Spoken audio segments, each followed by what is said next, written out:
we were invited to Germany to get a detailed look at the inner workings of Edelrid. In exchange, they asked only that we document and share our experience.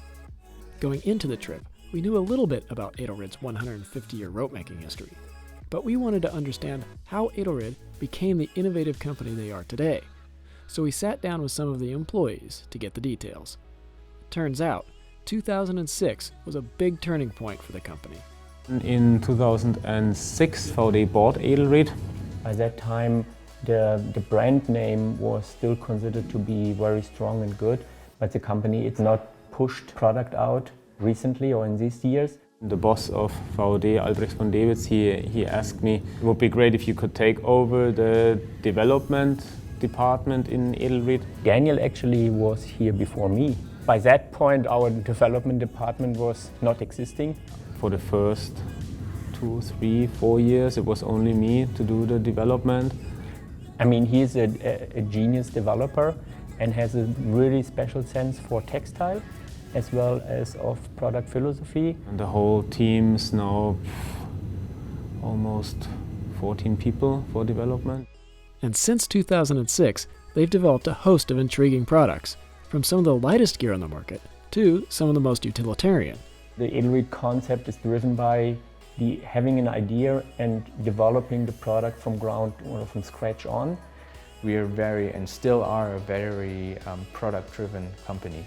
So it's all about the product. People are so dedicated here, they want to invent stuff.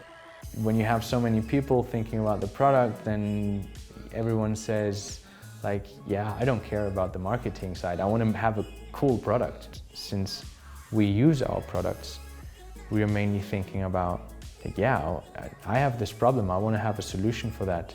So we are not a kind of marketing-driven company who moves out and buy product. We are the guys who have an idea, create a concept, and then build a product from scratch and then mostly produce it by ourselves.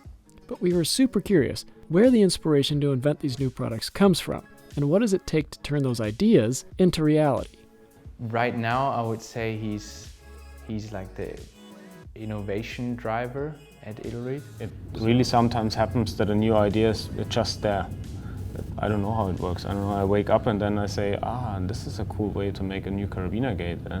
Other solution is fireplace, outdoors, garden, beer, some friends, climbers.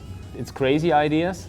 95% of this is totally stupid and senseless and crazy ideas which you will never sell and you're never able to produce. But out of this, I say, okay, this was a crazy idea, but if we take out this and this and this detail, it's probably realistic. Definitely 5 to 10 projects I'm thinking, or we are in the department thinking about. My colleagues are coming up with ideas. Sometimes it's just like, could we try this one or could we try that one? I can say, like, personally, for me, working here at Edelrid, it was one of the most inspiring things that happened to me, in a way that you see those really dedicated people, dedicated climbers, and having this dedication and like dedication to detail and innovation. This is something really inspiring, and it helps you to also push yourself to say, like, okay, I want to come up with an idea as well. Phil is someone really creative as well. It's really fun working with him, because he's really open-minded. This is something that is necessary if you want to create ideas like this, that you need someone who's really open to talk about anything. Stupid ideas. The most stupid are the best, because from there it's the further step that you can think. I think it's not possible and say next year we need 3 new innovative carabiners. Now development team, please sit down and start thinking about new innovative carabiner ideas. This is definitely not possible. It's either organized or it's innovative.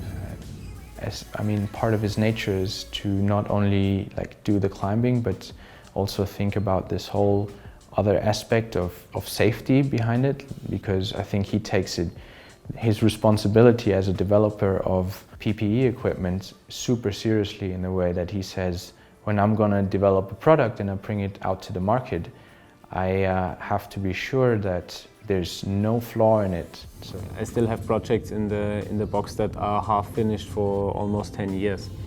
Some of them, they exist as prototypes and I use them already since years, but I don't want to finish them yet. And some ideas, it's like a rush, and It can be done sometimes it can be done in weeks. Our owner, Albrecht, is product driven and fascinated by innovation as well as technical solutions, not only in the way how to use product, also from the production point of view. Process that takes the most time is the development process. Sampling, testing, laboratory testing, validation, sampling, revision, sampling. And this is what takes the longest time. This can take a year, 2 years, 3 years sometimes. And this is what is really slow if you are not working in production. But this sampling we do here in production, so we can be really fast. It's really nice because we've got the option, just even though the idea does sound strange at the beginning, we've just got the option to go next doors and just give it a try. And in case you realize, oh, it does not work at all, then it does not work at all. But in case, even though the product is still far away, just give it a try and see whether it's going into a direction where you could work on. And yeah, we've got a few projects definitely not coming to 2018, but maybe in 2 years, 4 years time, we'll see. After hearing the details of their hardware and harness development, we wanted to understand more about how ropes get made. So we asked them to walk us through the entire process. Join us in the next Inside Out episode, where we'll be covering exactly how climbing ropes are made at Edelrid.